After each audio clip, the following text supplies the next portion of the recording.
A palestra de hoje à noite tem por título A Batalha dos Gigantes. E nós vamos voltar à Bíblia hoje à noite. Nós vamos fazer uma exposição de Apocalipse capítulo 12, o livro de Apocalipse de João. O Apocalipse é a proteção de Deus para os enganos dos últimos dias.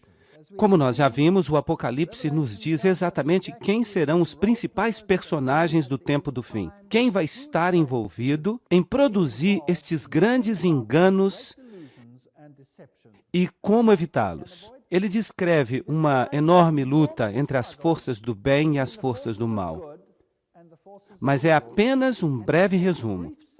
Os detalhes da guerra são dados nos capítulos antes do capítulo 12 e nos capítulos depois do capítulo 12.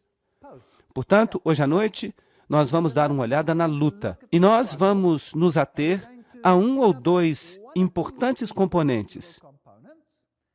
E nas próximas palestras nós vamos entrar na complexidade desta questão e vamos ver quem é quem e quem é descrito.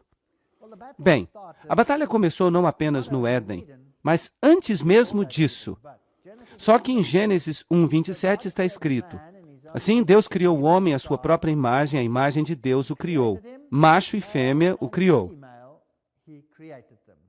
Esta é uma fantástica nova criação com a qual Deus forma seres que são macho e fêmea. E Deus disse: façamos o homem à nossa imagem. Há um plural aqui. Segundo a nossa semelhança, e que ele tenha domínio sobre os peixes do mar, e sobre as aves do ar, e sobre o gado, e sobre toda a terra, e sobre toda criatura que rasteja sobre a terra. Este é um cenário completamente novo. Completamente novo. Porque aqui Deus está criando uma ordem de seres que deve ter domínio. Nenhum dos anjos tinha domínio. Nenhum dos anjos foi criado macho e fêmea. Trata-se de uma nova ordem. A Bíblia nos diz claramente que os anjos não são como nós. E por que Deus faria algo assim? Vejam, Deus estava criando uma nova ordem de seres capazes de compreender a mente de Deus, até mesmo a sua capacidade de habilidade criativa. Porque, ao produzir a vida e ao nutrir aquela vida, nós podemos aprender a compreender o que significa ter o cuidado amoroso de um Deus que ama. Se nós produzimos filhos neste mundo, nós sabemos que nós temos que plantar uma cerca de proteção ao redor deles. O amor exige isso. E assim, Deus colocou uma sebe de proteção ao redor da sua criação. E essa sebe é chamada de mandamentos de Deus. Mas Deus foi mal compreendido no nível da sua criação, porque eles creram que eles agora estavam sujeitos a regras, embora agora eles fossem os seus seres exaltados. E assim surgiu esta batalha. Qual foi a resposta de Deus? Uma resposta parcial para este problema. A resposta parcial em relação a este problema foi criar uma nova ordem de seres. E Deus os abençoou e lhes disse: sede frutíferos e multiplicai. Ele jamais tinha dito isso para um anjo. E enchei a terra e subjugai-a, e tende domínio. Ele tampouco tinha dito isso para um anjo. Deus é o único que tem domínio sobre os peixes do mar, e sobre as aves do ar, e sobre cada criatura que se move sobre a terra. Gênesis 1:26-28.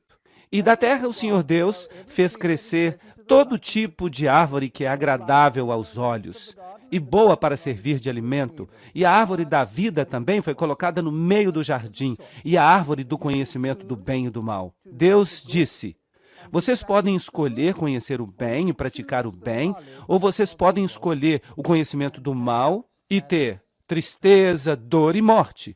A escolha é de vocês. Vocês são agentes livres, vocês podem escolher. O maior dom que Deus já deu a alguém em todo o universo é o dom do livre-arbítrio. Porque sem o dom do livre-arbítrio, nós seríamos como robôs. E qualquer tipo de amor que recebêssemos de outra pessoa seria pela força, pela compulsão, através de um programa. mas não seria livre-arbítrio, e isso faria com que esse amor não tivesse sentido. Mas a natureza da escolha requer que nós possamos, de fato, escolher. Isso significa que nós podemos escolher contra Deus. E esse foi um risco que Deus correu. Ele não considerou isso de maneira leviana. Ele estava preparado para morrer por isso. Agora, a serpente era o mais sutil de todas as criaturas do campo que o Senhor Deus tinha feito. E ela disse à mulher, sim, Deus disse, não comereis de nenhuma das árvores do jardim? Então, ela questiona a vontade de Deus. Bem, ela continua a fazer isso hoje. Ela é muito boa nisso. Isso é chamado de alta crítica. Podeis comer do fruto das árvores do jardim, mas Deus disse, não comereis do fruto da árvore que está no meio do jardim, e não a tocareis, ou morrereis. Gênesis 3, 2-3. Então, em outras palavras, a morte seria a consequência porque, colocando de forma simples, se você fizer uma última análise disso, você está escolhendo não seguir as exigências de Deus e então você terá sofrimento, confusão, morte, assassinato, doença, enfermidade e todas essas coisas serão trazidas sobre as pessoas no momento em que elas se separam voluntariamente de Deus. Bem, então, esta é a escolha deles, afinal de contas. Adão e Eva escolheram. E eles seguiram não seguir as exigências de Deus. Gênesis 3, 24 diz, então ele expulsou o homem, e ele colocou do lado oriental do jardim do Éden um querubim, e a chama de sua espada, que podia se volver para todos os lados, para guardar o caminho até a árvore da vida. Então, o homem foi separado da árvore da vida. Será que ele morreu instantaneamente? Não, ele tinha tanta vitalidade naquele estágio que foi necessário um tempo para que ele morresse. Então, a morte da qual estamos falando não é uma morte física, nós estamos falando de uma morte total.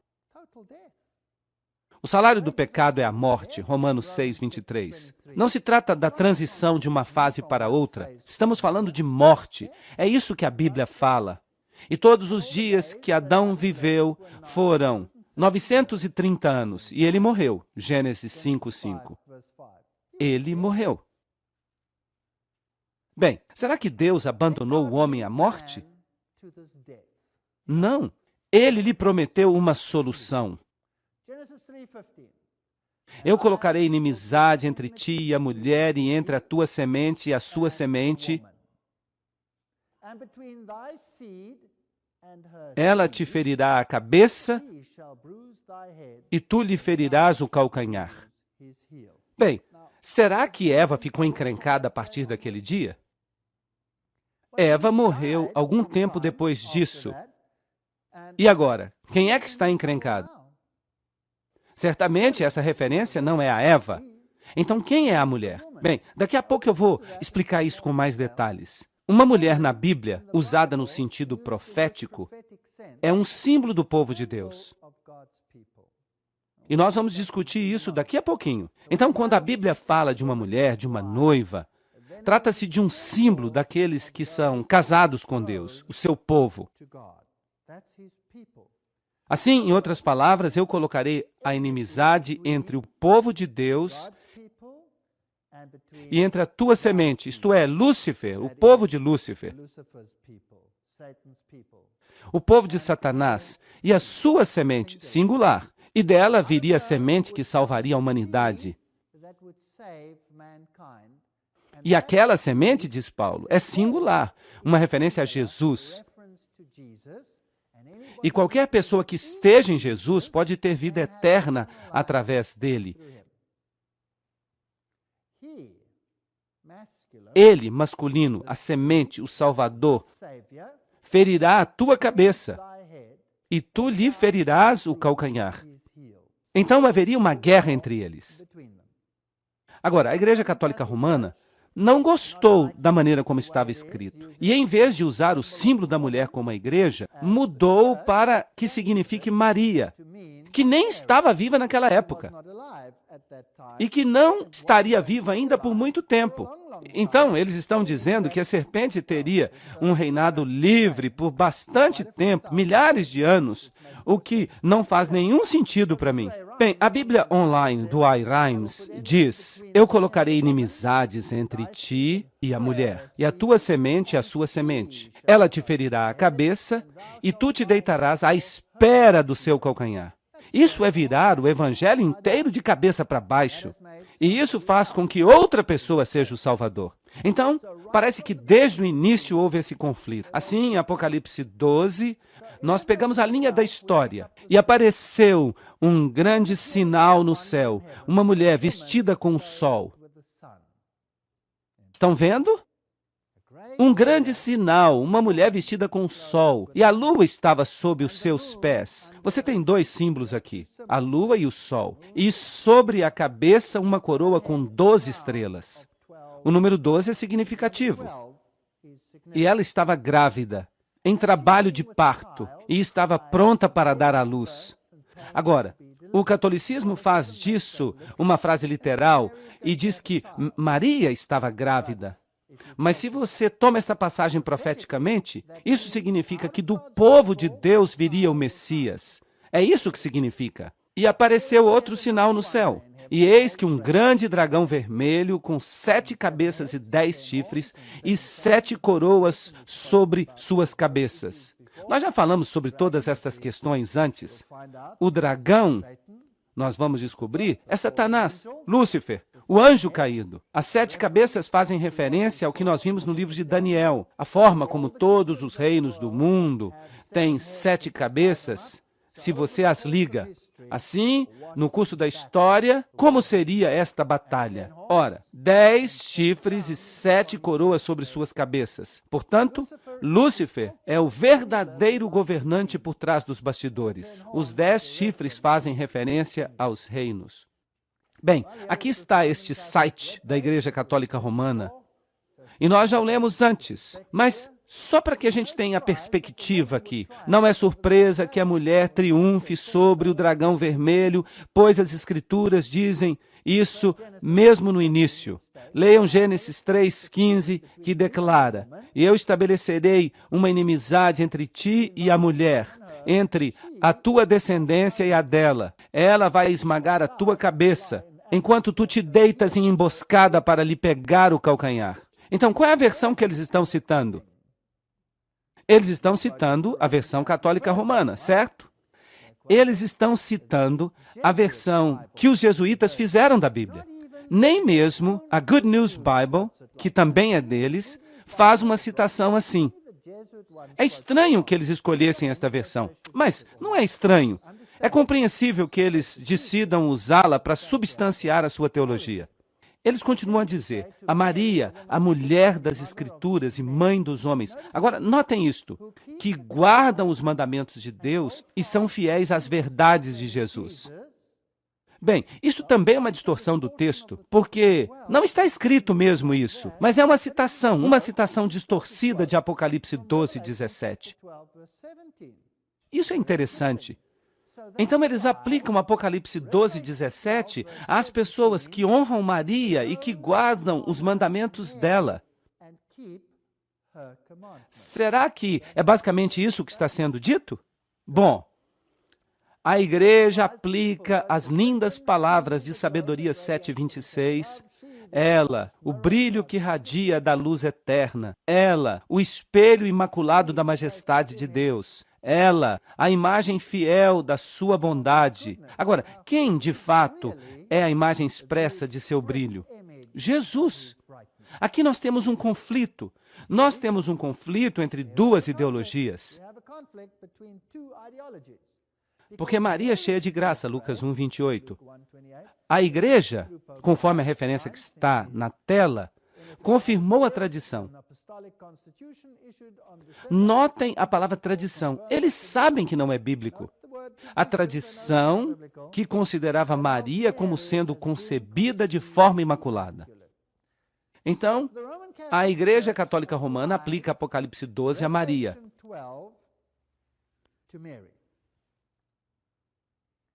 Claro, a referência é também que nós guardamos os mandamentos dela, porque essa é a batalha. O Papa pode modificar a lei divina. Prompta Biblioteca, artigo 2. E se nós olhamos os 10 mandamentos, assim como eles aparecem na Bíblia, e nós os comparamos com os 10 mandamentos dados pela Igreja Católica Romana, mesmo a sua Bíblia oficial, colocam isso de modo certo. Só no catecismo é que os mandamentos aparecem de forma errada. Os mandamentos originais dados por Deus, tu não terás outros deuses diante de mim, eu sou o Senhor teu Deus, tu não terás outros deuses diante de mim, isso é a mesma coisa. O segundo mandamento, tu não farás para ti imagem de escultura, nem qualquer semelhança de qualquer coisa que esteja no céu ou na terra, não te inclinarás diante delas, etc, etc, etc. Esse mandamento se foi, desapareceu do catecismo romano. Assim, o terceiro mandamento, tu não tomarás o nome do Senhor teu Deus em vão, se tornou para eles o segundo mandamento. Estão percebendo? Lembra-te do dia de sábado, santifica o dia de sábado, é agora o terceiro mandamento, quando antes era o quarto. E isso vai afetar todos os outros. Honra teu pai e tua mãe, etc. Não furtarás, não matarás, até o fim, até tu não darás falso testemunho. Bem, mas eles tiraram um. Então agora eles têm que dividir o 10º em 2, que é o mandamento da cobiça, que Paulo claramente lista como um dos mandamentos. Não cobiçarás a casa do teu próximo, nem a mulher do teu próximo, nem o seu servo, nem a sua serva, nem o seu boi, nem qualquer outra coisa que pertença ao teu próximo. Agora, por favor, notem que eles tiveram que modificar a posição, porque senão não faria sentido o mandamento como um todo. Não cobiçarás a casa do teu próximo. Isso não faria nenhum sentido, certo? Então eles dividiram e eles fizeram uma inversão e tornaram isso o 9º mandamento. Não cobiçarás a mulher do teu próximo. Bem, pelo menos eles reconheceram que a esposa é mais importante do que a casa. E então eles dizem, não cobiçarás os bens do teu próximo. Então, eles acabaram dividindo isso e invertendo um pouquinho. Agora, o protestantismo na confissão de Augsburg é um pouquinho mais honesto do que isso e deixa na ordem certa. Embora assim, esse mandamento não faça nenhum sentido. E essa é uma analogia interessante. Então, um mandamento se foi e outro mandamento foi modificado. O sábado agora, aqui, não é o 7º dia, mas o 1º dia. E o 10º mandamento é dividido em 2 e nós temos 10 mandamentos de novo. Então, esta é a lei do catolicismo e aqueles que seguem Maria devem guardar esses mandamentos. E nós vamos ver em outra palestra que é um interessante cabo de guerra entre 2 senhores, o Deus dos céus e o príncipe deste mundo. Bem, vamos continuar. A Enciclopédia Católica admite isso abertamente. A Igreja, depois de mudar o dia de descanso do sábado judaico, o 7º dia da semana, para o 1º, tornou este o 3º mandamento, embora devesse ser o 4º mandamento. Então aqui eles admitem que eles devem ter removido um. De outra forma, não seria o 3º, certo? Eles admitem. E se refere ao domingo como dia a ser santificado como dia do Senhor. Mas Jesus diz em Mateus 5,17, não cuideis que eu vim destruir a lei e os profetas. Eu não vim destruir, mas cumprir. Viver a lei, demonstrar a lei. Então ele continua dizendo, nem um tio, nem um jota, nem um tio será revogado da lei até que esta se cumpra. Até que o céu e a terra passem. Nenhum jota, nenhum tio passará da lei. Então, de acordo com a Bíblia, a lei permanece para sempre. Mas o catolicismo romano diz, não, nós estamos acima da Bíblia, nós podemos mudar a lei. Apocalipse 12:4 diz, e a sua cauda, está falando da cauda da serpente, arrastou a 3ª parte das estrelas do céu. E se você observa o paralelismo hebraico na Bíblia, você vai descobrir que as estrelas em seu sentido profético, representa um anjo. Então nós podemos dizer que Satanás arrastou um terço dos anjos com ele e os lançou à terra. E o dragão se levantou diante da mulher que estava pronta para dar à luz, a fim de devorar o seu filho assim que ele nascesse. Do povo de Deus viria o Messias, e Satanás estava observando os tempos de cumprimento que são dados no livro de Daniel, precisamente. E ele estava observando e esperando o parto desta criança, e então esta criança tinha que nascer, e ele queria destruí-la no mesmo instante. E ela deu à luz uma criança do sexo masculino que deveria governar todas as nações com um cetro de ferro, e o seu filho foi levado até Deus e o seu trono. Em um verso você tem o nascimento do Messias, e você tem a ressurreição, e você tem a ascensão ao céu. Tudo em um único verso. Mas você pode ver que se trata de um verso bem masculino, embora o catolicismo tente imitar isso. E eles colocam, então, a ascensão de Maria ao céu. E ela também morre, mas é despertada e tem uma ascensão ao céu. Então, tudo é uma contrafação. E a mulher fugiu para o deserto, onde ela encontrou um lugar preparado por Deus para que eles a pudessem alimentar ali durante 1260 dias. Se trata de Maria, nós temos um problema, certo? Se isto é Maria, nós temos um problema. Porque como Maria pode cumprir a profecia de fugir para o deserto por 1260 dias, profeticamente falando? Mas vamos continuar. E houve guerra no céu.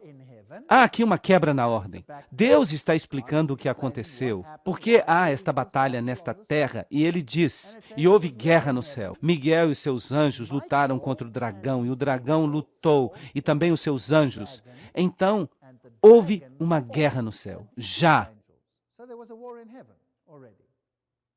Apocalipse 12:8 diz, mas não prevaleceu. Então, o dragão não prevaleceu, nem achou mais lugar no céu. Assim, um terço dos anjos se rebelou contra o governo de Deus. Deve ter havido uma batalha pelas mentes dos anjos, e eu posso imaginar que Satanás operou com toda a sua astúcia e engano, e eu posso imaginar que Satanás operou com toda a astúcia e engano que você possa imaginar.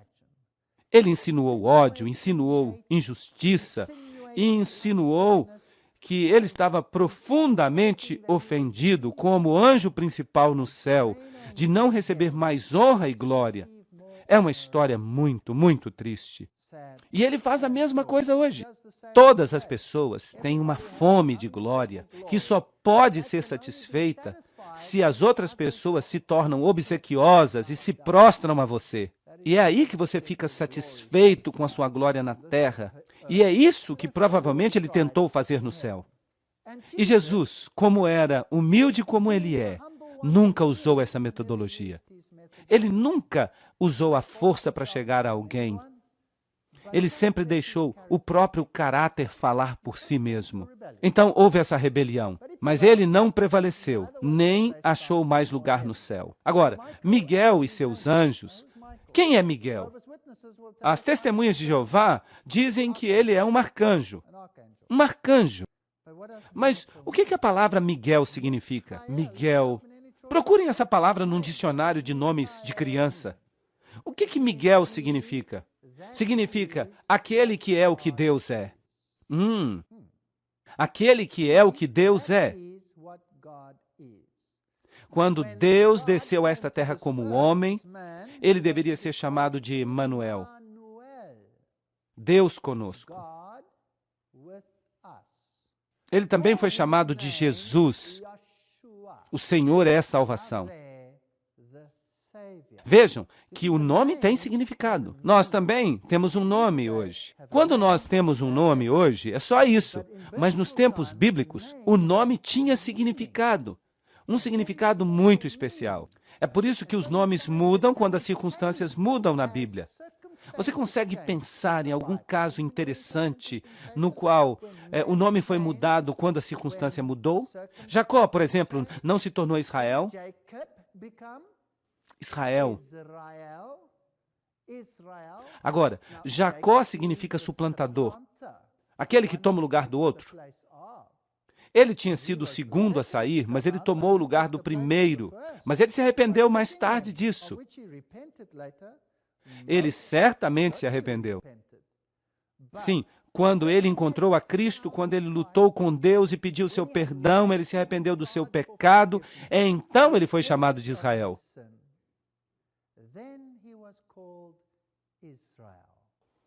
Aquele que lutou com Deus e venceu. Percebem? O nome mudou porque as circunstâncias mudaram. Agora, Miguel significa aquele que é o que Deus é. Vamos dar uma olhada. Miguel é chamado em Daniel 10:21 de vosso governante. Então, ele é o governante do povo de Deus. E quem é o governante do povo de Deus? Jesus. E Jesus estava no céu antes de descer à terra, certo? Sim ou não? Sim. Ele estava no céu antes de descer à terra. E naquele momento ele não era chamado de Jesus, o Senhor é salvação.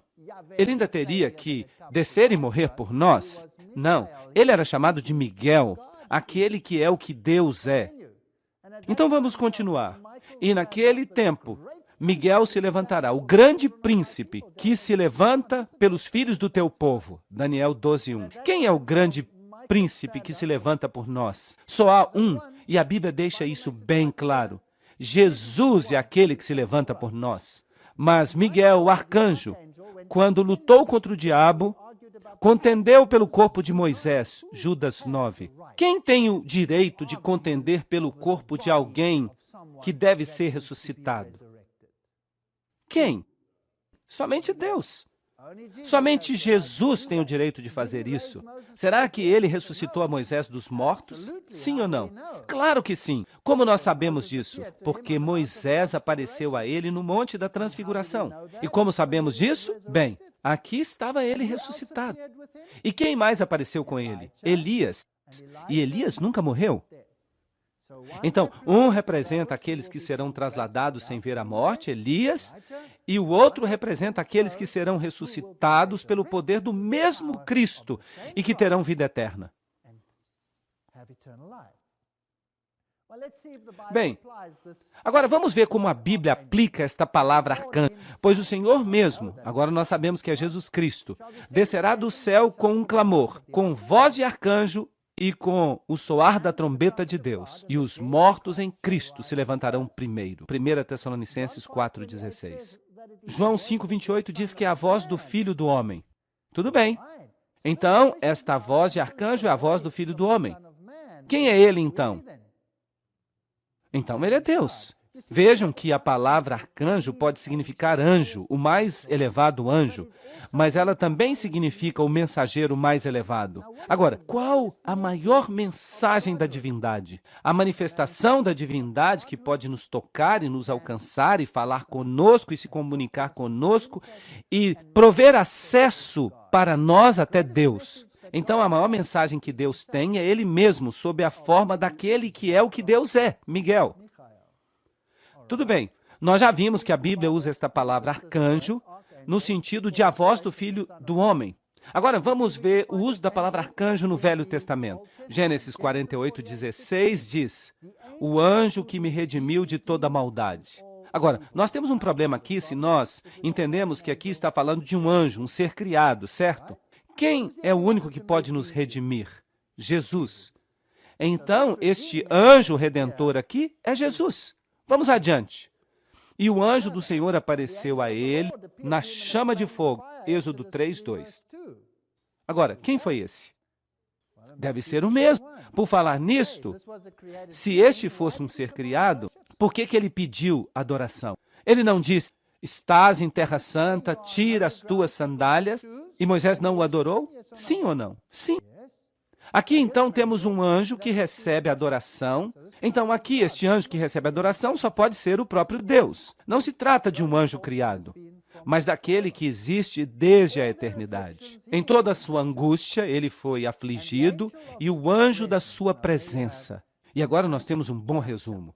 O salvou. Em seu amor e em sua misericórdia, ele os redimiu. Isaías 63, 9.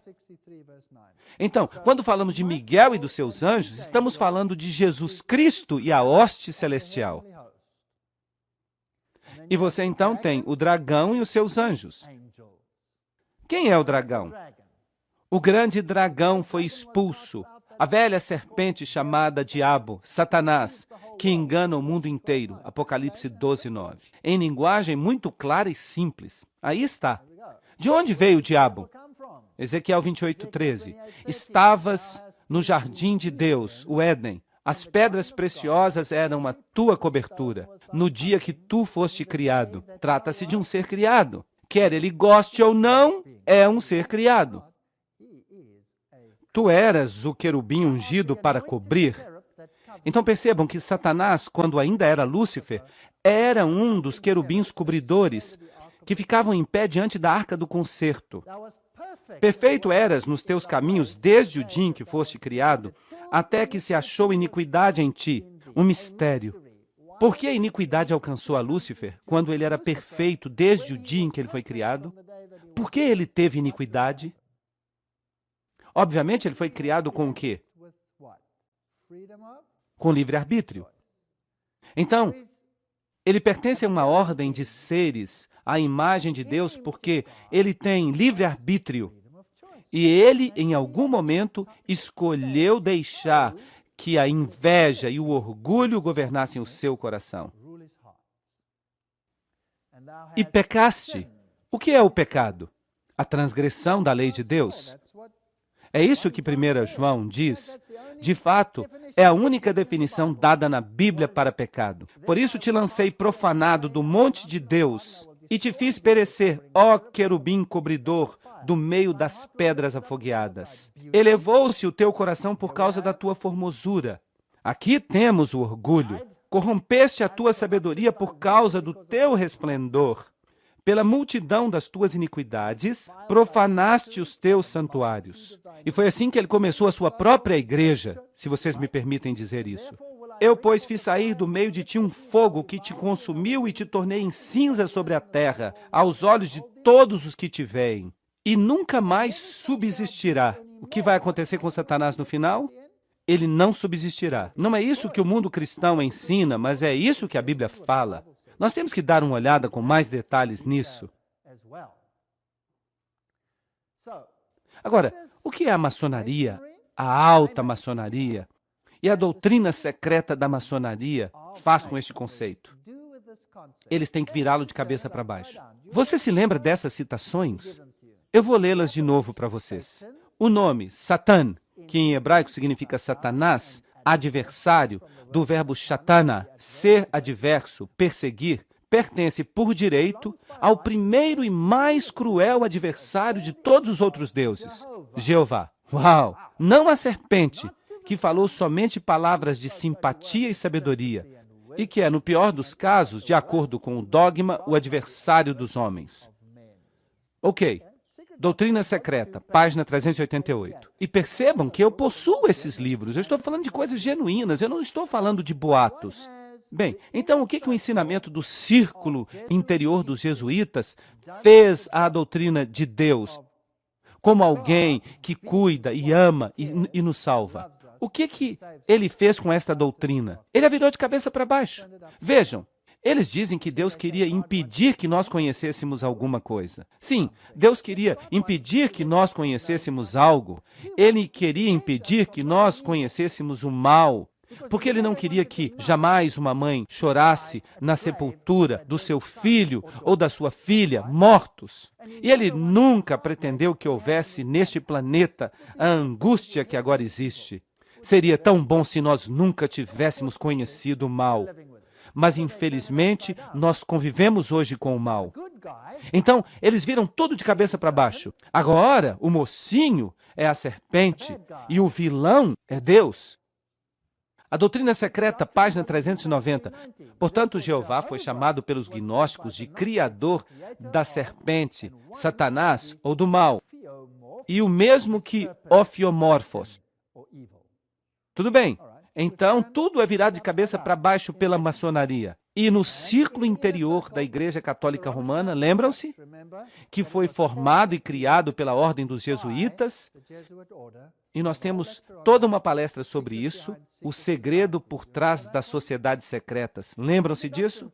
Na Doutrina Secreta, página 480, a explicação esotérica pode, contudo, trazer alguma ordem a essa confusão. Porque a Bíblia agora diz o oposto exato disso. Então vamos olhar de uma perspectiva esotérica, diz Blavatsky, na qual Jeová se torna Saturno e Miguel e seu exército. Isso não é interessante? Eles também creem que Jeová é Miguel. Satanás e os anjos rebeldes, por causa das tentativas indiscretas daqueles zelotes fanáticos que querem ver em cada pagão um diabo. Ok, interessante. Isso vai ficar ainda mais claro. Doutrina Secreta, página 508. Miguel sendo simplesmente o próprio Jeová, um dos espíritos subordinados no máximo. Ok. Então nós estamos olhando a esta história e nós vemos Miguel, aquele que é o que Deus é, e seus anjos, combatendo contra o dragão, que foi lançado a esta terra, a serpente. Mas eles viram isso de cabeça para baixo e dizem, não, o vilão é Jeová. Mas ainda assim, eles têm a liberdade de admitir. E aí está a coisa mais estranha, que é o mocinho que desceu à terra agora. Então eles estão admitindo que ele levou uma surra lá em cima e foi lançado aqui para baixo.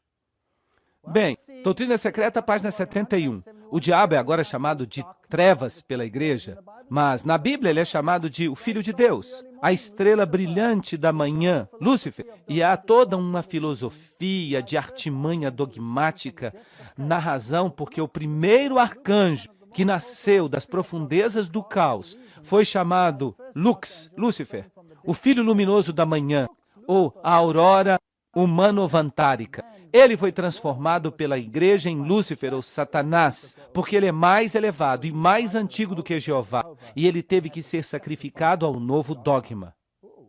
Eles estão mordendo aqui.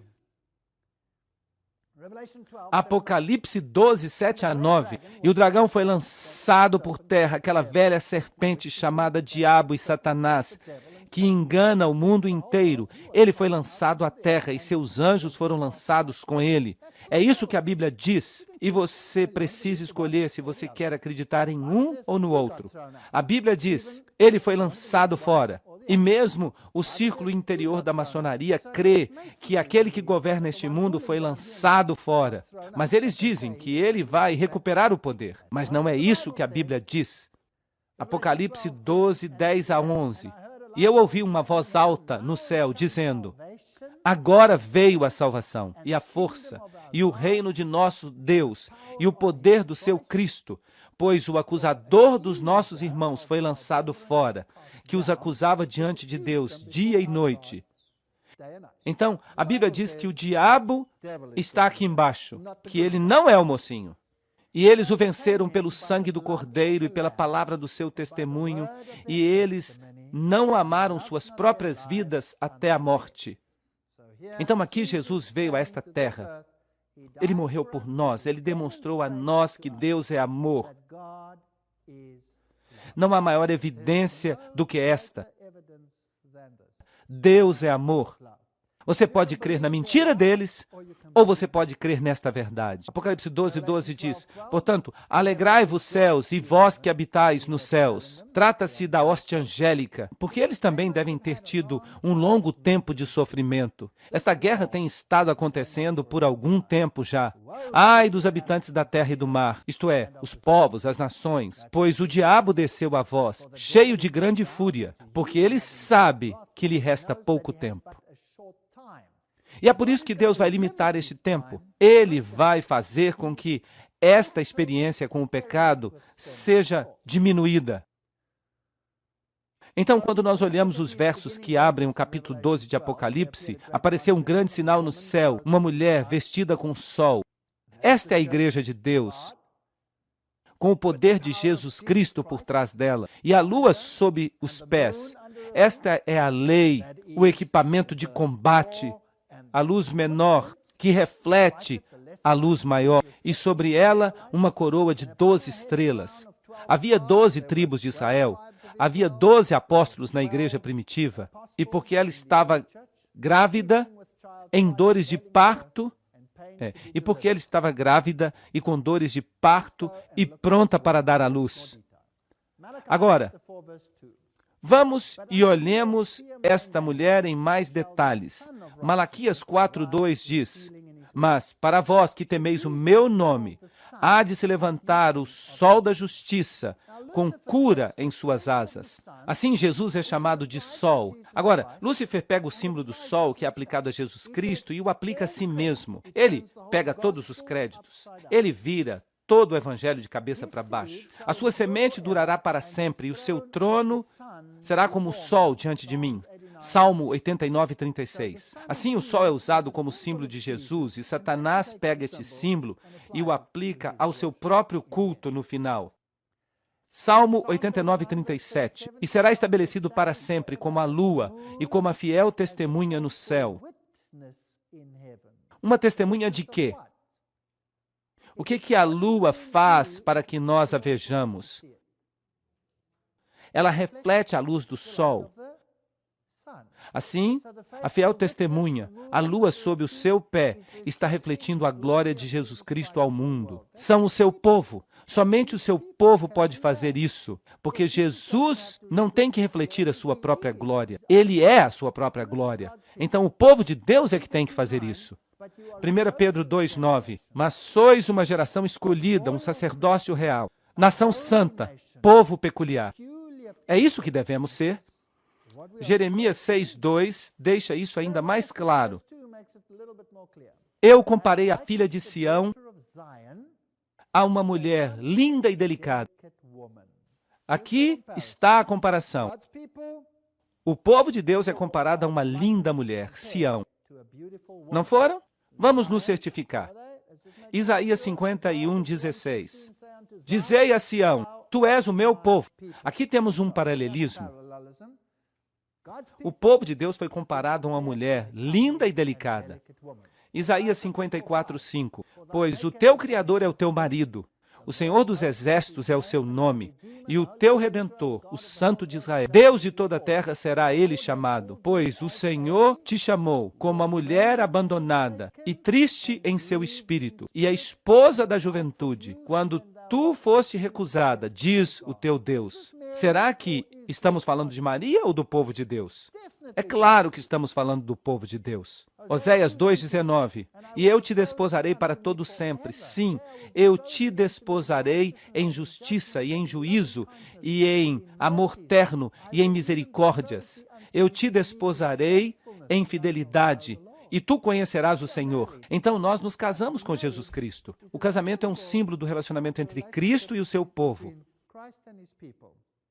É triste que os casamentos nem sempre reflitam esse relacionamento, mas deveriam refletir. Deveriam. Maridos, amai vossas esposas como o Senhor ama a sua igreja. O meu Deus nunca me forçou a fazer nada, Ele nunca pisou na minha garganta para me obrigar a fazer alguma coisa.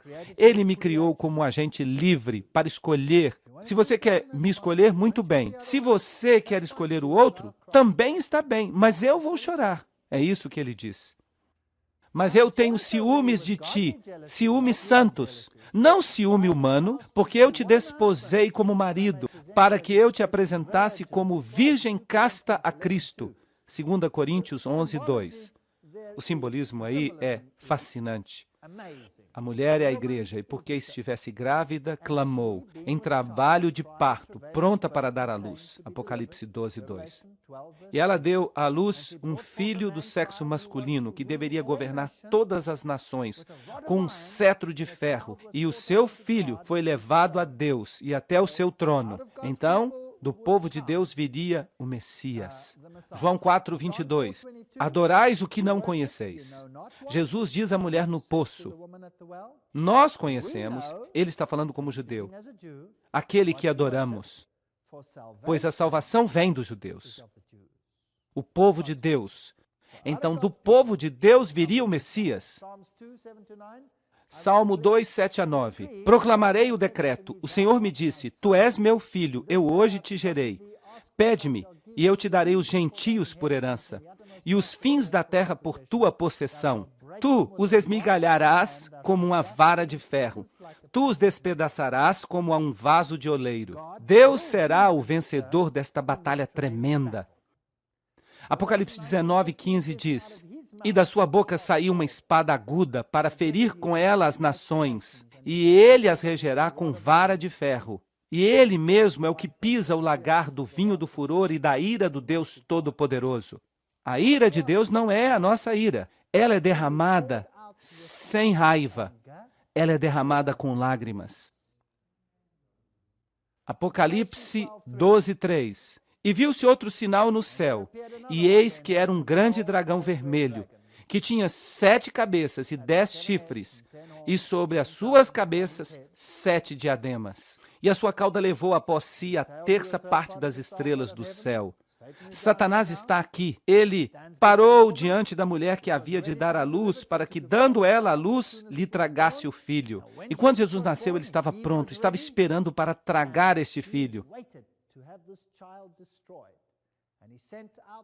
E ele enviou as legiões romanas para que fossem e matassem aquela criança que estava em Belém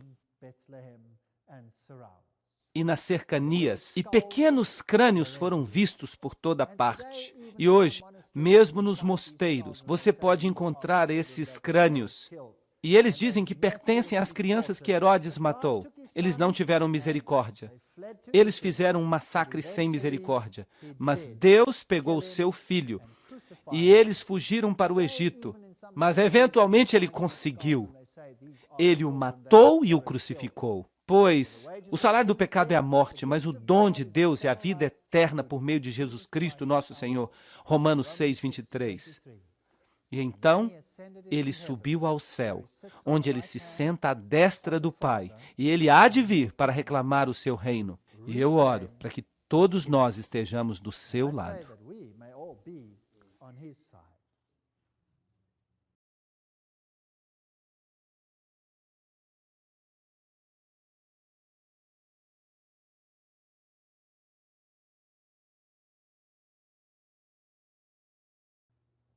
Agora vejamos o lado do adversário. Hebreus 2,14. Uma vez que os filhos são carne e sangue, ele também partilhou de sua humanidade, para que por sua morte ele pudesse destruir aquele que tem o poder da morte, isto é, o diabo. Então o diabo pensava que o tinha derrotado. Mas a maior derrota aparente se tornou a maior vitória de todos os tempos. Assim, a igreja do Velho Testamento foi orientada e protegida por Deus, de modo que ela pudesse proclamar e dar lugar ao Messias. Apocalipse 12, 13. E o dragão perseguiu a mulher que tinha dado à luz a criança. Agora, será que esta é Maria? O que o dragão fez depois que o Senhor foi levado ao céu? O que ele fez? Ele perseguiu o povo de Deus. Então o dragão, Satanás, agora vai atrás daqueles que professam a Jesus Cristo. Apocalipse 12, 6. E a mulher fugiu para o deserto. Trata-se de um lugar com pouca gente, não um lugar com muitas nações. É um deserto, um lugar seco, oculto, solitário, onde ela tinha um lugar preparado por Deus, para que eles a pudessem alimentar por 1260 dias. Apocalipse 12, 6. Agora, nós já ouvimos isso antes. Agora, vamos dar uma olhada no paralelismo hebraico aqui. 1260 dias. Se nós formos até Apocalipse 12, 14, nós temos o mesmo simbolismo. E a mulher, vejam, aí está a mulher.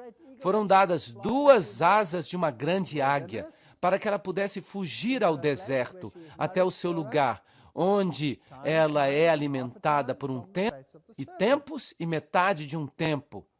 Então nós temos 2 tempos mencionados aqui. 1260 dias e tempos e metade de um. mas é o mesmo simbolismo. Temos a mulher, temos o deserto e temos tempo. O que isso nos diz? Trata-se do mesmo período de tempo. Profeticamente, é o mesmo período. E eu te dei um dia por um ano, Ezequiel 4:6. Então, isso significa 1260 dias proféticos, ou seja, 1260 anos literais. E nós temos esses períodos de tempo também em Daniel 7:25. Um tempo, tempos e a metade de um tempo. Daniel 12:7. Tempo, tempos e metade de um tempo. 3 anos e meio profético. 3,5 vezes 360 igual a 1260. 42 meses. 42 meses proféticos. 30 dias por mês. Esse era o número de dias no mês hebraico. 30 vezes 42, 1260. Tempo, tempos e metade de um tempo. 42 meses. 1, 2, 3, 4, 5, 6, 7. 7 vezes. 7 é o número da perfeição. Este poder ocupa o lugar de Deus. Por isso temos 7 vezes. Agora, nós já falamos disso. O período de 1260 dias, quando nós lidamos com Apocalipse capítulo 11. Por isso eu não vou falar desse aspecto em detalhes. Basta dizer que o sistema papal oficialmente começou o seu governo em 538 e foi oficialmente terminado em 1798, numa aparente ferida quando o Papa foi levado cativo e Napoleão declarou que o governo do papado tinha acabado. Claro, a Bíblia diz que a ferida seria curada e que, mais uma vez, esse poder se qualificaria como besta e que o mundo inteiro seguiria. Mas durante esse período de 1260 dias, de 548 a 1798, o papado incansavelmente perseguiu o povo de Deus, que estava espalhado e que se ocultava no deserto. Números 1, 51 a 53, o tabernáculo foi erigido no meio do povo. E João 1,14 diz que Jesus estava no meio do seu povo. O tabernáculo é o caminho da salvação. Jesus é a porta, Jesus é o sacrifício. Jesus é aquele que te lava. Jesus é a luz do mundo, o intercessor, o pão da vida. Aquele que nos protege das consequências da lei. Esta é a história do tabernáculo. Ele nos cobre com a sua justiça. Tudo representa a Jesus Cristo. A igreja no deserto e o tabernáculo no deserto. São paralelos lindos entre o Antigo e o Novo Testamento. Então, o objetivo de Satanás era atacar a igreja de Deus. Ele estava furioso. Ele não tinha derrotado a Jesus Cristo. Jesus Cristo tinha ressuscitado dos mortos. Ele sabia que a sua batalha estava perdida e por isso ele estava furioso. E quem seria a sua espada? Apocalipse 17. Eu vi uma mulher sentada numa besta escarlate cheia de nomes de blasfêmia. Nós já falamos sobre isso em detalhes. E sobre a sua fronte estava escrito o nome, mistério, Babilônia a Grande, a mãe das prostitutas e abominações da terra. Apocalipse 17, 5. O mistério, Babilônia a Grande. A cidade de Babilônia teve a sua origem quando Deus confundiu as línguas na Torre de Babel. O termo Babilônia em Apocalipse representa a confusão religiosa. E Babel é um portal para Deus, uma outra forma de ser salvo. Então, o que este sistema representa? Em primeiro lugar, representa a autoridade do homem. Em segundo lugar, a palavra do homem. Eles mudaram a palavra de Deus. Agora são eles que ditam as normas. As obras do homem. Como ser salvo por suas próprias obras. A lei do homem. Eles mudaram a lei. Transformaram-na em direitos humanos e as tradições do homem. Bem, Deus diz que nós precisamos escolher. Em 1 Reis 18, 21 temos: E Elias veio até todo o povo e disse: Por quanto tempo cocheareis entre duas opiniões? Se o Senhor é Deus, seguiu. Mas se Baal, então seguiu. Há uma escolha aqui? Sim, nós temos a liberdade de escolha, graças a Deus. Então, esta tendência para adotar um paganismo pela metade já estava desenvolvida desde o início. E os homens justos tentaram conter essa maré, mas a apostasia chegou até que a igreja, com exceção de um pequeno remanescente, foi submersa na superstição pagã. As Duas Babilônias, página 93. E assim o paganismo entrou na igreja, mascarado de cristianismo. Nós já estudamos o simbolismo. A meia-lua, a lua com a foice, a estrela, simbolizando o nascimento do Messias, que capacitaria as pessoas a se tornarem deuses e a viverem para sempre. Eles tinham o mesmo sistema na Mesopotâmia, também no Egito, onde eles tinham até a trindade, Ísis, Horus e Sete. Os gnósticos viraram o evangelho de cabeça para baixo. Transformaram a Deus e a Jesus Cristo no diabo. O sol se tornou a fonte de vida física, a serpente a fonte da vida espiritual. E Esculápio se tornou a serpente doadora de vida, o Deus serpente. E em todas as esferas, ele era o grande curandeiro. Assim, na medicina, na farmácia, a farmácia significa bruxaria. É a mesma palavra. A palavra para bruxaria é farmácia. Ele se tornaria o curandeiro. Então, nós temos o mistério da iniquidade, 2 Tessalonicenses 2:7. E o mistério, Babilônia, a grande, Apocalipse 17:5. Trata-se, portanto, de outro sistema de salvação. Em 2 Timóteo 4:4 temos: eles volverão os ouvidos da verdade e darão ouvidos às lendas. Como é que se pode fazer guerra contra a mulher física e espiritualmente? E Deus passou por alto este tempo de ignorância. Eu gosto desse texto, Atos 17:30, porque sempre as pessoas perguntam: e as pessoas que não sabiam? E essas pobres pessoas no catolicismo de hoje que adoram a Deus de acordo com os ditames da sua própria consciência, o que vai acontecer com eles? Eles todos se perderão? Não, Deus passou por alto o tempo da ignorância. Deus fechou o olho. Ele os julga de acordo com a luz que eles tiveram e de acordo com sua habilidade de fazer o que é certo nas circunstâncias do seu conhecimento. Deus é um Deus justo, eu gosto disso. Mas aquele que sabe que deveria fazer o bem e não faz, ele comete pecado, Tiago 4:17. Opa! Aí está o outro lado. Em outras palavras, se você sabe o que é o certo e o que é errado e você não o pratica, o que vai acontecer então? Então isso se torna pecado para você e você se torna responsável. Bem, isso significa que Constantino foi ele que escreveu as primeiras leis contrárias às leis de Deus e todos aqueles que não estavam desejosos no princípio do cristianismo de obedecer, mas eles o venceram pelo sangue do Cordeiro e pela palavra do seu testemunho. E eles não preferiram a vida à morte. Apocalipse 12:11. Então, estas pessoas perseguidas sofreram este ataque tremendo do dragão. De modo que o cristianismo primitivo era baseado total e completamente na palavra de Deus. Eles criam que eles eram justificados livremente por sua graça através da redenção que há em Cristo Jesus, Romanos 3:24. Não há nada que eu possa fazer para ganhar pontos com Deus. Nada. Todas as boas obras que eu tenho são uma consequência da sua graça salvadora. Eu não posso comprar o meu lugar no céu. Eu não posso colocar dinheiro na caixa e ter os meus pecados perdoados. Certo? Eu simplesmente não posso fazer isso. Mas é isso que a igreja na Idade Média ensinava. O sistema divino é totalmente o contrário. É a autoridade de Deus, é a palavra de Deus, o amor de Deus, a lei de Deus, os ensinamentos de Deus.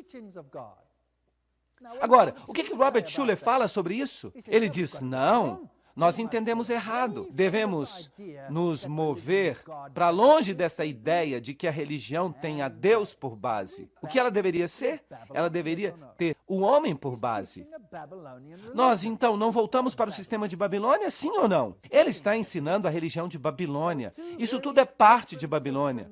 E o seu ensinamento é também. Então, dois sistemas bem diferentes de religião colidem. E a mulher se vestia com púrpura e escarlate, e se ataviava com ouro e pedras preciosas e pérolas, e tinha uma taça de ouro na sua mão, cheia das abominações e da imundície de sua fornicação. Temos uma palestra inteira sobre isso.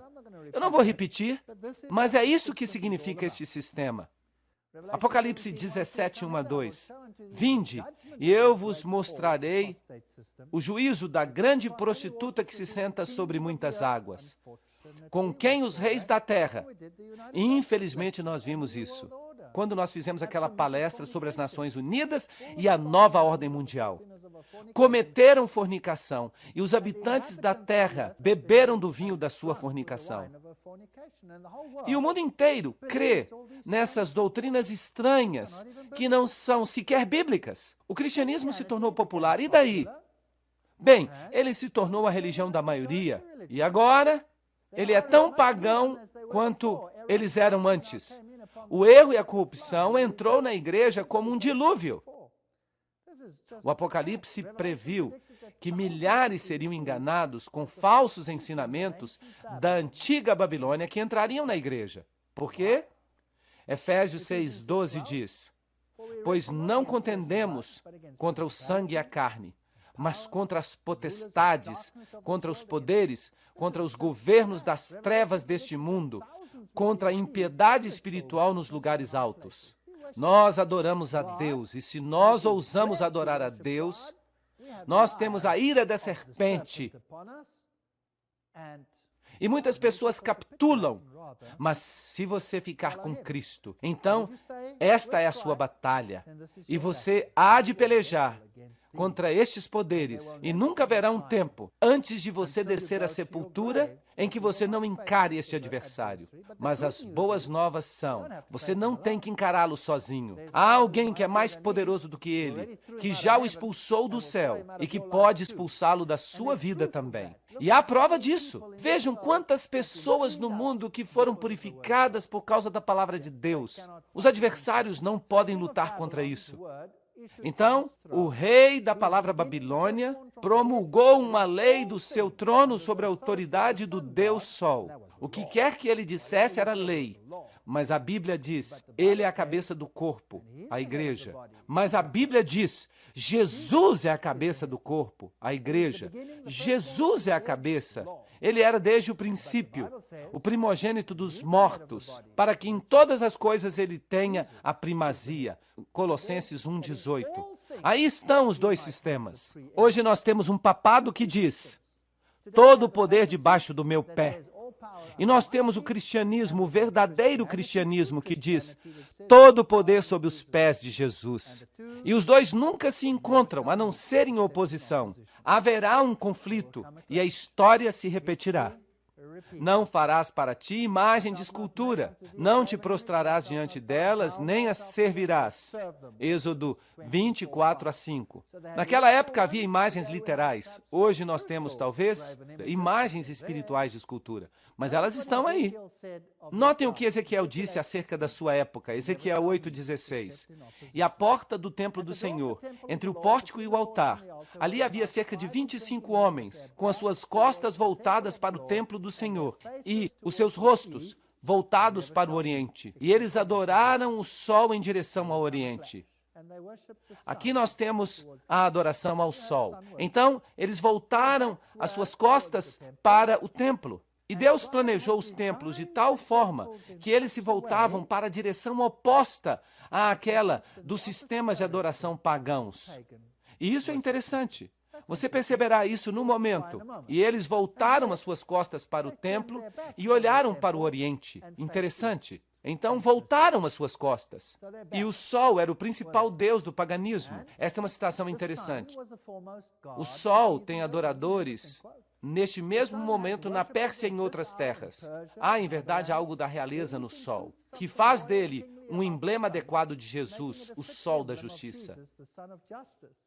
Então, a igreja nesses países parece ter dito: podem usar esse velho nome pagão. Ele vai permanecer consagrado, santificado. E assim, o domingo pagão, dedicado a Balder, se tornou o domingo cristão, sagrado a Jesus.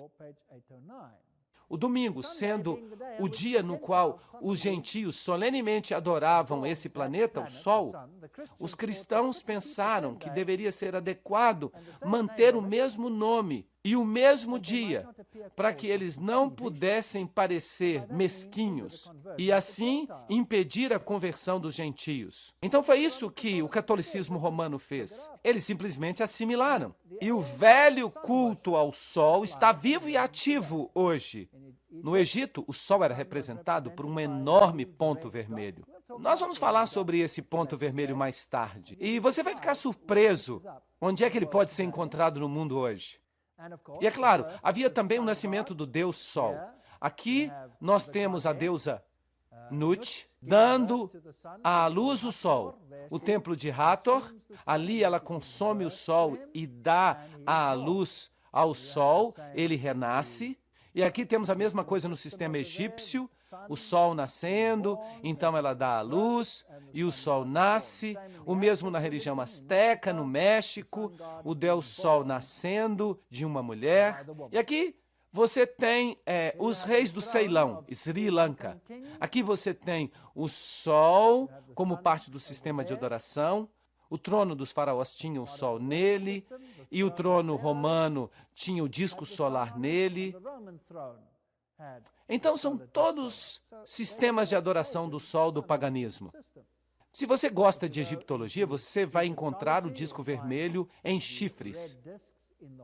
E você vai ver leões sustentando o disco solar no horizonte. Isso era parte da religião egípcia. Então vamos olhar os nomes dos dias em inglês. Monday era o dia da lua, com a assimilação dos deuses pagãos, escandinavos e anglo-saxões. Tyr, um dos deuses mais velhos da mitologia norueguesa, passou a se identificar com Marte, e por isso nós temos Tisdag, ou Tuesday, terça-feira. Wednesday, quarta-feira, vem de Woden, também conhecido como Odin. E Thor, o deus do trovão dos primeiros povos germânicos, é sinônimo de Thursday, quinta-feira, relacionado com o deus romano Júpiter, enquanto Friday, sexta-feira, recebe o nome de Frigg, a esposa de Odin e a mãe de outro deus pagão, Balder. Aí estão esses nomes. O dia de Saturno é Saturday, sábado, que é seguido por Sunday, domingo, dia de descanso e recreação, que é observado hoje. O Sol no Mito e na Arte, um livro publicado pela Unesco. Então, eles estão nos dizendo que todo o nosso sistema, toda a nossa cultura, tem por base a adoração pagã do Sol. Vejam o Giovannini, ele tinha o sol bem ali e os símbolos que o papado usa hoje, os símbolos maçônicos, vão além daquilo que pode ser mencionado. Há toda uma palestra em outra série que é chamada O Vinho de Babilônia.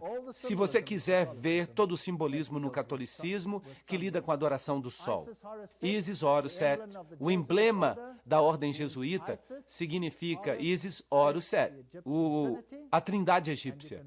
E você percebe todos esses símbolos na basílica. Muito fascinante. As cruzes aqui, os símbolos dos pássaros, os símbolos de todas as divindades na adoração pagã do sol. E este aqui é muito interessante. Este é o deus Sol Hélio, numa tumba pagã descoberta em 1574, sob a Basílica de São Pedro. Vejam vocês que o Vaticano foi construído num local onde havia um templo pagão. De fato, toda a catedral do mundo é construída no local de um templo pagão, onde isso é possível. E aqui há alguns critérios que precisam ser satisfeitos. Os templos são também construídos, sempre que possível, voltados para o Oriente, que é, claro, o oposto do que a Bíblia diz que deve ser. E se você entra na Praça do Vaticano, você tem o maior disco solar do mundo, o disco dentro do disco. imitando o trono de Deus, que é uma roda dentro de uma roda. Trata-se de uma roda com 8 aros. É chamado de disco solar. E basicamente diz, este é o trono de Deus. Aqui está o símbolo de Shamash, e você vê 2 cruzes, uma com um traço e uma com a linha ondulada. A ondulação representa o lado feminino. O traço pontudo representa o lado masculino.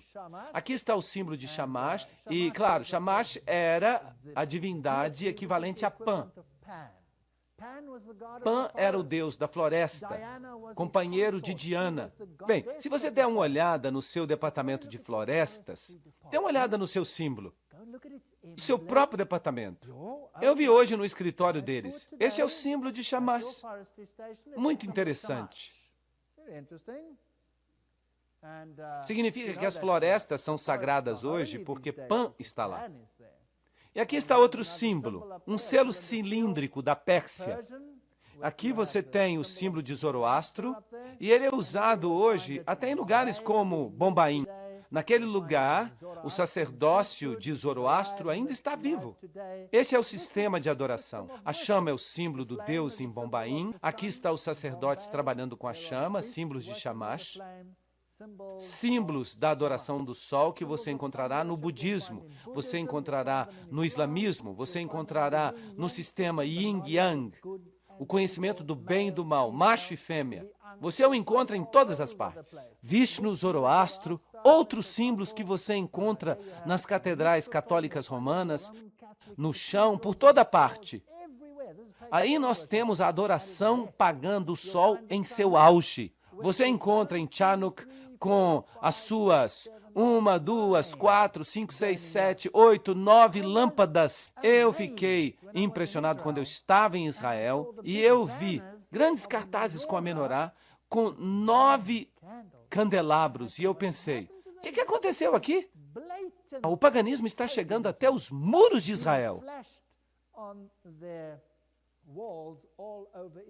Se você vai ao hinduísmo, o elefante, o número 1, o primeiro, aqui estão os símbolos dele.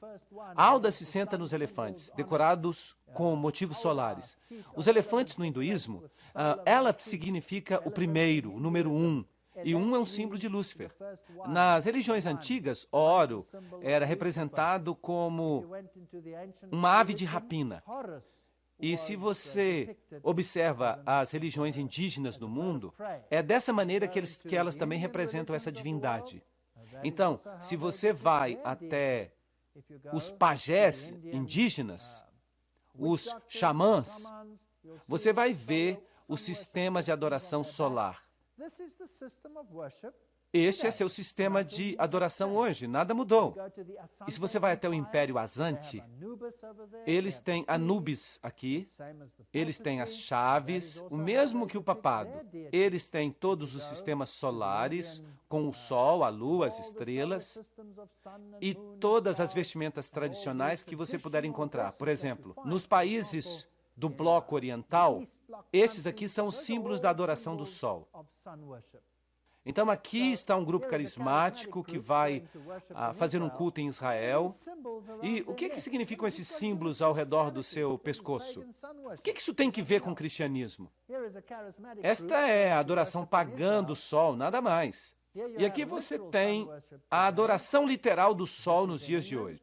Isso se passa na Inglaterra, Stonehenge. E aqui você tem os druidas. Notem que os druidas se vestem como freiras. Praticamente não há diferença, exceto que a maioria das freiras nem sequer sabem que participam de adoração druida. E isso é muito, muito triste. Rituais de adoração do sol na Europa, saltando sobre o fogo, uma coisa que Deus proibiu, cerimônias druidas em Stonehenge, por exemplo. Agora, Stonehenge é um lugar muito interessante. Em Stonehenge você tem um círculo de pedras. E originalmente havia uma passagem que levava até este círculo. a passagem consistia de pedras gigantescas. Bem, mais tarde, o que eles fizeram? Eles cobriram as pedras gigantescas e colocaram um teto aí. E essa se tornou uma estrutura básica de uma catedral. E por trás das catedrais antigas, você tem um jardim circular. E se você vai até o centro do jardim, você encontra a pedra no meio, que é o sistema pagão, vocês sabem, da fertilidade e de todas as coisas boas. E se vocês observam esses jardins circulares, vocês descobrem Pan, vocês descobrem Diana, vocês descobrem os consortes, tudo isso bem escondidinho nos jardins. Eu já estive em vários deles na Inglaterra e na Europa. E é legal tirar fotos aéreas para você ver onde ficam as estruturas originais. Então, hoje, quando você vai a uma catedral, você tem esta longa passagem e você tem o círculo, pelo menos como uma janela, que é conhecida como janela solar, e as pilastras gigantes que separam as câmeras laterais representam a mesma coisa que as pedras de Stonehenge. É também interessante que os grandes lugares de adoração do Sol, hoje em dia, eles se localizam no que a gente poderia chamar de linhas. Então, se você pega uma linha e estica essa linha de Stonehenge, ela passaria por Paris, por Roma, pelas pirâmides, por Meca, tudo numa linha reta. Todos os principais lugares de adoração do Sol. É uma história fascinante. E é claro, nas catedrais você também encontra as górgones e outras coisas interessantes. Símbolos solares e festas na França. O solstício do verão, estão pulando sobre o fogo aqui durante a festa de São João, um relevo do século XIX, saltando sobre o fogo, coisas que eles ainda fazem hoje. Na festa de São João, eles ainda acendem uma fogueira, simbolizando a vitória do Deus Sol. E é claro, hoje se chama festa junina. E se nós formos até as religiões orientais, encontramos cada um desses pequenos movimentos, movimentos de mãos, danças, rituais, tudo ritual do Sol. E você pode perceber este movimento da mão aqui, aqui onde essa pessoa está. Trata-se de um símbolo pagão antigo e o papado o utiliza como bênção. E se você for até os rituais maçônicos, você sabe alguém que tem que fazer um juramento desta maneira? Os escoteiros, por exemplo, eles fazem o seu juramento assim. Sistemas pagãos de adoração do Sol, usados pelo papado e todas estas coisas. Então, o dragão perseguiu a mulher que estava para dar à luz. E à mulher foram dadas 2 asas de uma grande águia para que ela pudesse fugir para o deserto. Você percebe como Satanás adota todos os símbolos que Deus tem para si mesmo? Ele copia tudo. Satanás nada mais é do que uma máquina de Xerox, para que ela possa voar ao deserto até o seu lugar, onde ela é alimentada por um tempo, tempos e metade de um tempo. De 538 a 1798, os valdenses, os albigenses, os huguenotes, eles escaparam da ira. Todos que puderam escapar, os outros foram massacrados, sem piedade. Os valdenses, no Vale Valdense, mulheres fiéis de Deus, elas mantiveram a lâmpada da verdade brilhando, mas a sua principal ofensa foi seu amor e reverência pelas Escrituras e seu zelo de converter outras pessoas. Muitos deles sabiam o Novo Testamento todinho de cor. Certamente, se já houve um povo que temeu a Deus, eram essas pessoas infelizes que foram proscritas pela igreja e pelo Estado. O sinal de Vaudois, que discernia o valor da morte, ele seguiu a Cristo e procurou obedecer os mandamentos de Deus. Há um ponto interessante. Isso era contrário à lei de Deus. Então, os valdenses foram perseguidos, e isso vem da história da Inquisição da Idade Média. Trata-se de uma obra histórica. Muitos deles foram expulsos de suas casas com esposa e filhos. Tiravam-lhes a roupa e eram massacrados de forma desumana. Levavam também as criancinhas, esmagavam sua cabeça na rocha. E isso é típico. Leiam o juramento jesuíta e você então vai ver o que eles faziam. Levavam-nos para cavernas e acendiam fogos e os queimavam vivos. Eram, de fato, muito cruéis, muito cruéis. Alguns eram aprisionados, outros eram massacrados, e a Inquisição fica falando que eles eram hereges, porque eles decidiam por si mesmos o que eles deveriam crer e praticar. Graças a Deus eu não sirvo um Deus assim.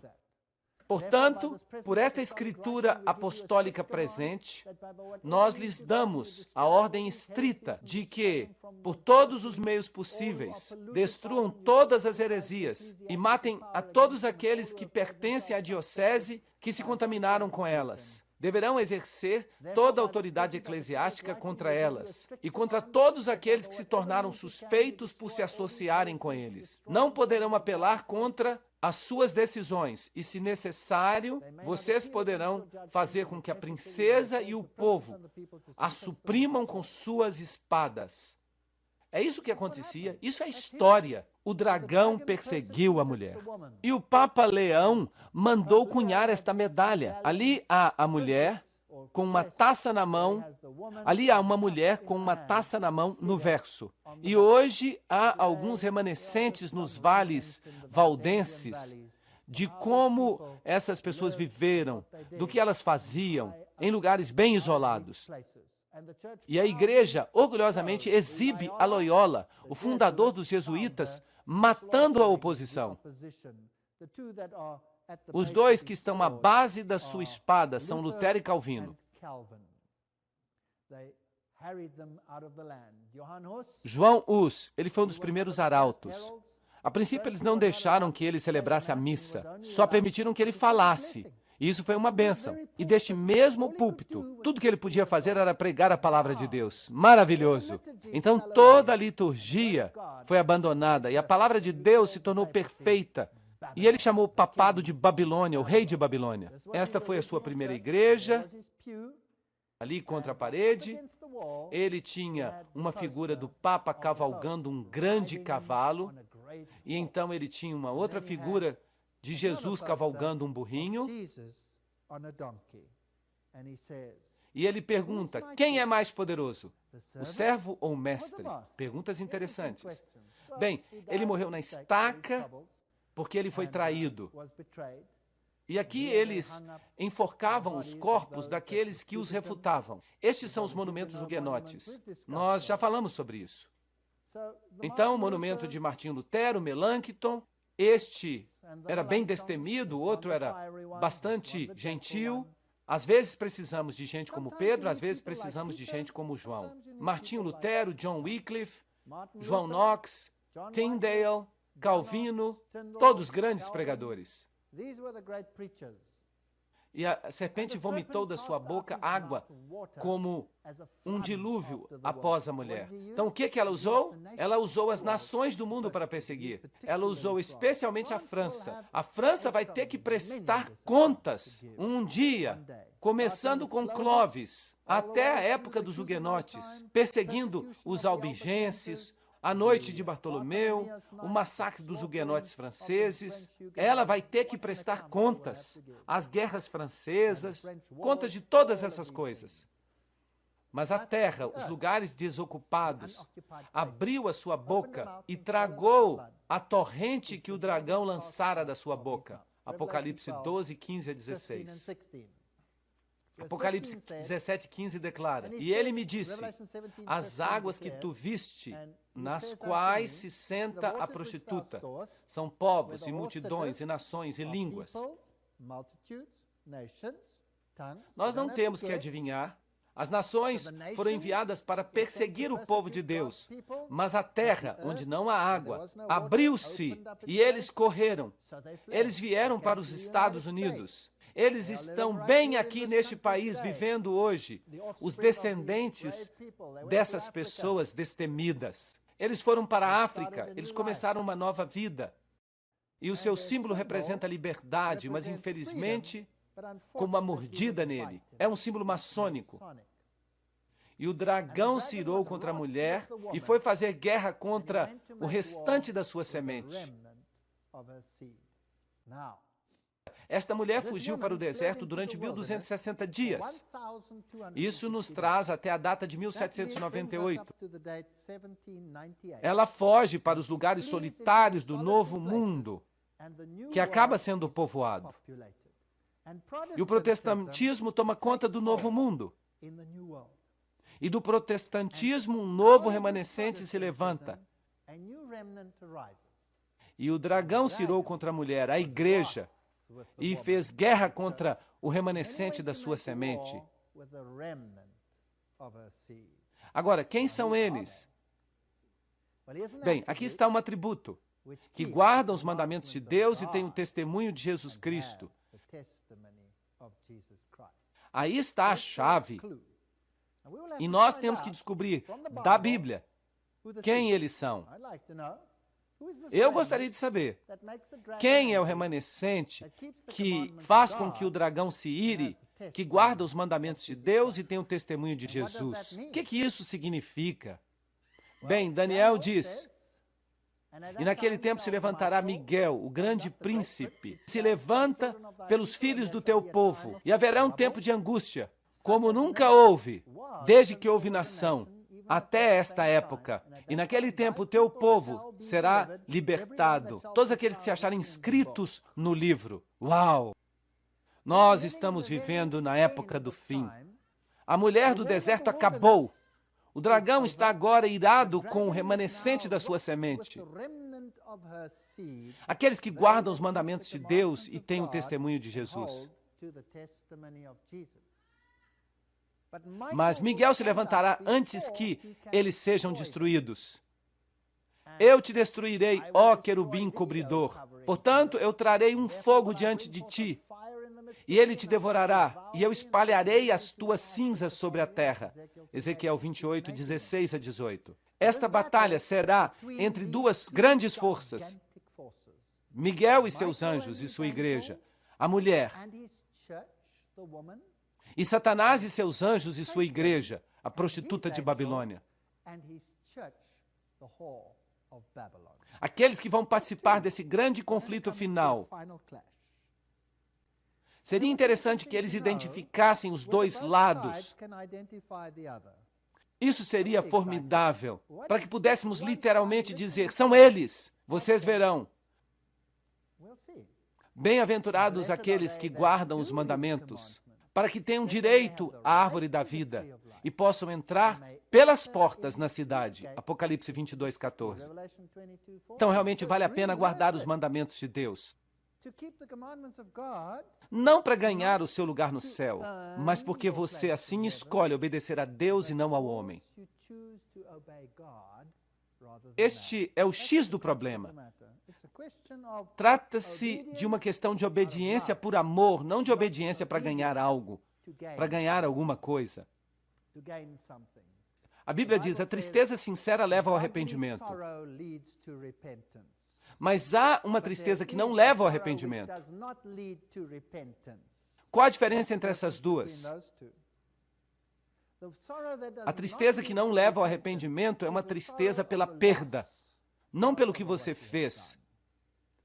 A tristeza que leva ao arrependimento é a tristeza que leva ao reconhecimento de que eu estou em falta, de que eu tenho um problema, de que eu necessito de um Salvador. E quando eu reconheço a Jesus Cristo e me apego a Ele, Ele me concede poder para começar a purificar os meus atos, para que eu faça o que é certo. É Ele que faz, não eu. É por sua graça que eu sou salvo e não pelas minhas obras. Portanto, sim, eles guardam os mandamentos, mas não para ganhar o caminho para o céu, mas porque eles admiram e honram o seu Salvador, o seu Redentor. Dois sistemas em guerra, um dragão e uma mulher de branco. Quais são os atributos? Eles guardam os mandamentos de Deus e têm o testemunho de Jesus. Efésios 4, 4 a 5 diz: há só um corpo e um só espírito, assim como fostes chamados para uma única esperança quando fostes chamados. Um só Senhor, uma só fé, um só batismo. Será que são milhares de religiões que nos levam para o céu ou uma só? Uma e apenas. E hoje à noite nós vamos tomar a decisão de que lado vamos estar, de um lado ou do outro. E é claro, você saberá mais detalhes antes que você possa compreender de forma plena a relevância dessa poderosa batalha entre os dois sistemas ideológicos. Um diz, obedecerás ao homem. O outro diz, obedecerás a Deus. E esses dois sistemas estão em conflito. Na palestra de amanhã à noite, nós vamos apresentar uma tabela. Vamos deixar a Bíblia falar. Nós vamos direto ao coração do problema. E vocês vão ver, nas palestras subsequentes, exatamente quem está fazendo guerra contra quem. Qual será o resultado final? E qual vai ser a intervenção de Deus? Na Bíblia, nós vamos estudar esses capítulos fantásticos. Apocalipse 10, Apocalipse 14, 12 e 13. Nós já estudamos. Agora nós vamos para os capítulos finais, a restauração de todas as coisas. Não percam, porque nós vamos dar a resposta final. Sem ela, você só vai saber o que é ruim, mas você não vai saber qual é a solução para o problema.